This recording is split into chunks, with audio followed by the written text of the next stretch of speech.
حبیب صاحب، آپ کو کیا لگ رہا ہے تحریک انصاف نے اس طرح سے اچانک مذاکرات کیوں ختم کیے؟ اس کے پیچھے کیا حکمت ہے، یا وہی جوڈیشل کمیشن والی بات ہے؟ ایک تو یہ ہے کہ یہ جو موو ہے یہ ماننا پڑے گا کہ بڑی ابرپٹ ہے.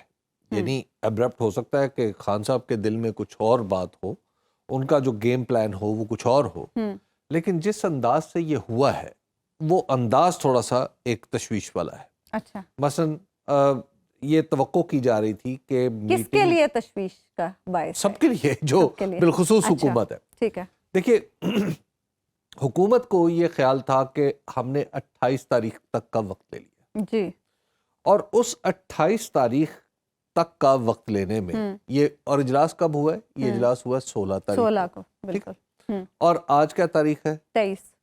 7 دن پورے ہو گئے. جی، ٹھیک ہے، وہ کہہ رہے ہیں 7 ورکنگ ڈیز.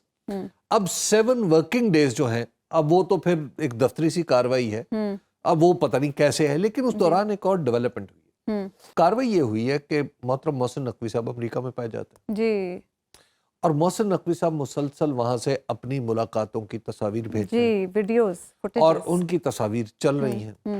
اس کا کیا مطلب ہے؟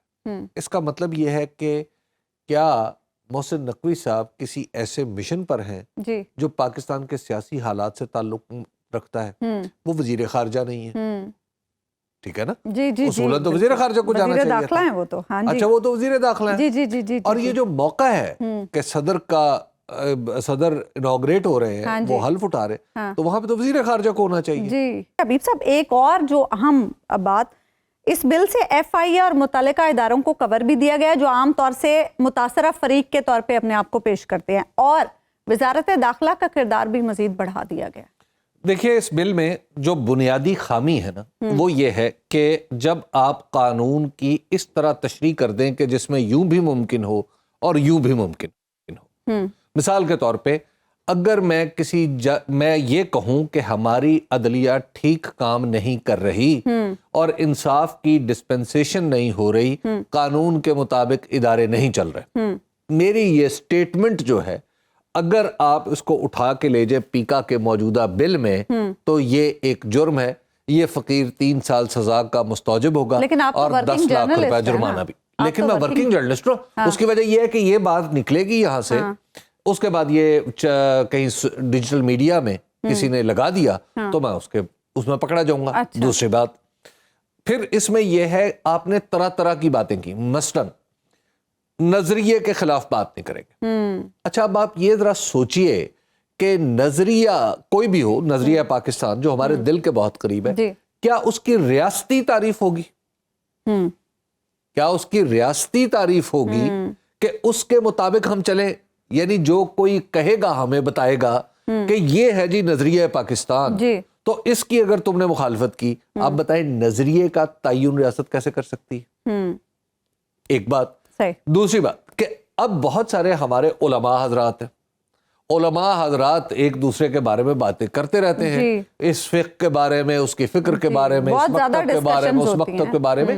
یہ ایک علمی ڈسکورس ہے جو بہت ازل سے چلا آ رہا ہے مذہبی حلقوں میں، اور اس کے بعد پھر ان کے درمیان گفتگو مناظرے کی صورت میں ہوتی ہے. ہم نے چونکہ سوسائٹی میں مناظرے جیسا صحت مند عنصر ختم کر دیا ہے، تو اب وہ مناظرے کی کیفیت ہو گئی ہے یہاں پہ، یعنی ڈیجیٹل میڈیا پہ.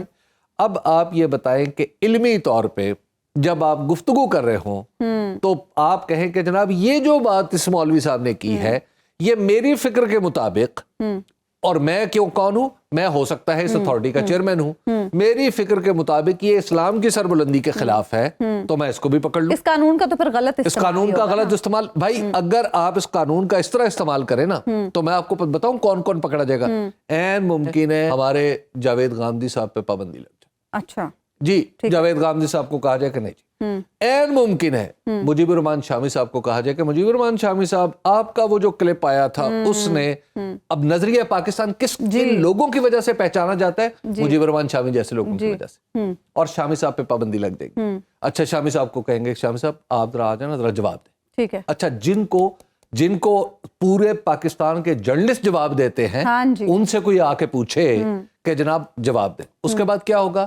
کہ ایاز امیر صاحب کا کالم جی اور ایاز امیر صاحب جس طرح کی گفتگو کرتے ہیں جی وہ تو ایک حسن ہے ہماری سوسائٹی کا, ہمارے اخبار کا, صحیح ہے. ٹھیک ہے. اور ان کا کالم, ان کے کالم اگر میں پڑھ دوں, میں یہ کہوں کہ یہ کالم ایاز امیر صاحب نے لکھا, یہ دیکھے اس اخبار میں چھپا اور انہوں نے یہ کہا, اور میں جگہ جگہ کہوں کہ یہ میری بات نہیں ہے, یہ دیکھیے, تو اس کا مطلب ہے ایاز امیر صاحب بھی پکڑے. حکومت تو سب کو ہی پکڑ تو لے گی اس بھائی اگر بند کرنا ہے نا تو سب کچھ کرتے ہیں. ہاں, آپ طاقتور ہیں, طاقتور نے ہمیشہ یہ چاہا ہے کہ کوئی آواز نہ اٹھے. ایک بریک ہم لیں گے ناظرین, اور بریک کے بعد واپس آئیں گے تو گفتگو کے سلسلے کو آگے بڑھیں.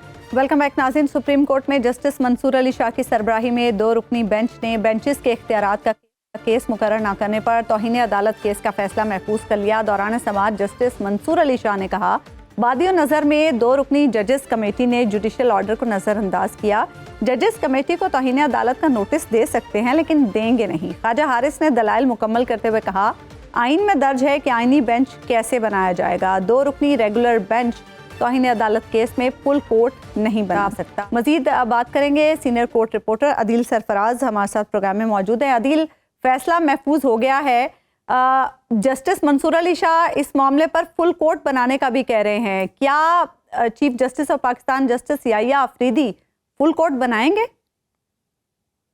جی بالکل. آج موسٹ آف دا جو امائکس کرے ہیں ان نے فل کورٹ بنانے کی بات کہی ہے, اور ایون جو خواجہ حارث صاحب ہیں انہوں نے جو بینچ سے مقدمہ واپس لیا گیا, وڈرا کیا گیا ہے, اس کی حمایت کی ہے, مگر ساتھ ہی انہوں نے یہ بھی کہا ہے کہ فل کورٹ بنانے میں کوئی قدغن نہیں ہے. اگر یہ بینچ بنانا چاہے توہین عدالت کے کیس میں تو بنا سکتا ہے.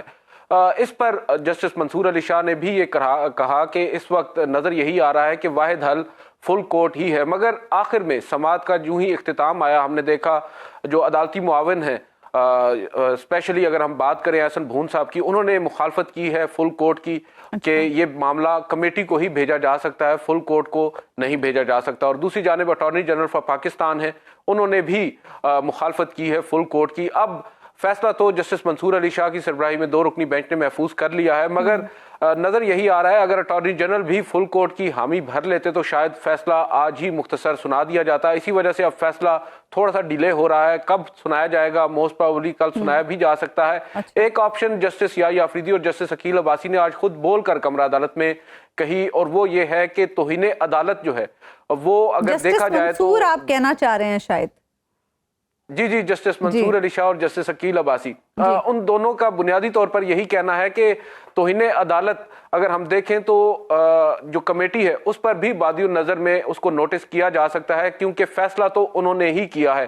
جہاں تک تعلق ہے ایڈیشنل رجسٹرار کا, جنہیں ان دا فرسٹ پلیس توہین عدالت کا نوٹس کیا گیا ہے, وہ تو خود یہ کہہ رہے ہیں کہ مجھے اسکیپ گوٹ بنایا گیا ہے. اب انہوں نے جواب میں مزید کیا کہا ہے یہ بھی بڑا انٹرسٹنگ ہوگا, کیونکہ ابھی تک وہ پبلک نہیں ہوا. یہ جسٹس عقیل عباسی نے خود انکشاف کیا ہے, اور دوران سماعت یہ بار بار بات کہی جاتی رہی ہے کہ ہم پروپرائٹری کو دیکھ رہے ہیں, ہم دیکھ رہے ہیں کہ جو ہارمنی ہے وہ برقرار رہے.